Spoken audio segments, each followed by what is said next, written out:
Hello everyone. In this video we are going to talk about MMT of hip extensors.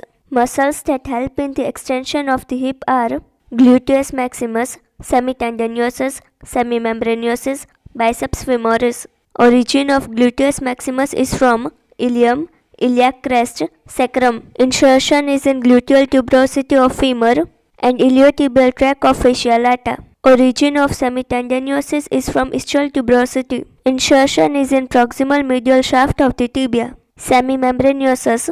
Origin is from ischial tuberosity. Insertion is in the posterior side of medial condyle of tibia.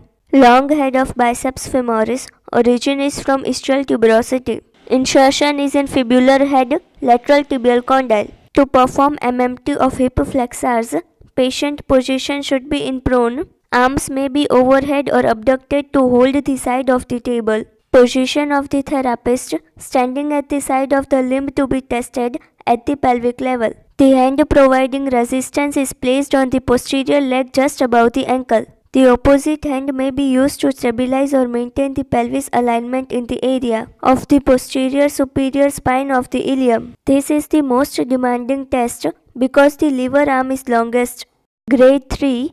Patient is able to perform the normal range of motion without any resistance against the gravity. Grade 4. Patient is able to perform available range of motion with moderate amount of resistance. Grade 5. Patient is able to perform available range of motion with maximum amount of resistance. Grade 2. Patient position. Side lying with test limb uppermost. Knee is straight and supported by examiner. Lowermost limb is flexed for stability. Therapist position is standing behind patient at thigh level. Therapist support the limb just below the knee.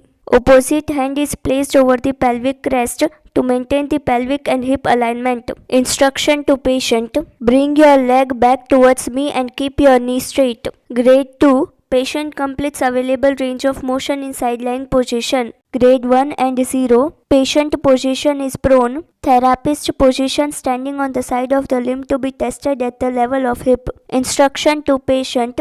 Try to lift your leg from the table. Grade 1.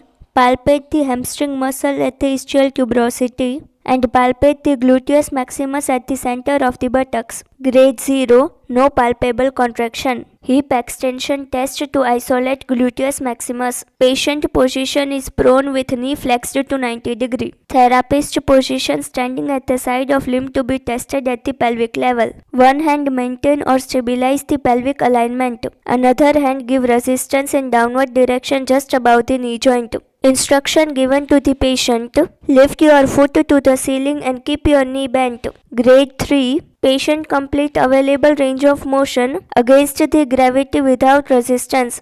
Grade 4. Patient completes available range of motion with moderate resistance. Grade 5.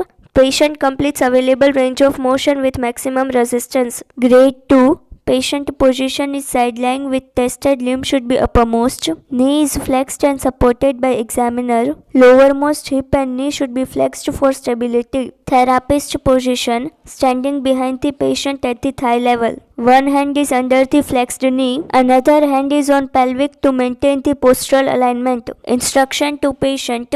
Move your leg back towards me. Grade 1 and 0. In grade 1, gluteus maximus is palpated at the center of the buttocks. Ask the patient to squeeze the buttocks. In grade 1, there is palpable contraction but no visible movement. In grade 0, there is no palpable contraction. Modified MMT of hip extensors for hip flexors tightness. Patient position is stable hug position with the limb that is not to be treated should be slightly flexed. Therapist position is standing at the side of limb to be tested. One hand provide the stabilization at the pelvic level to maintain the pelvic posture. Resistance is given in the downward direction just above the knee joint. Instruction to patient.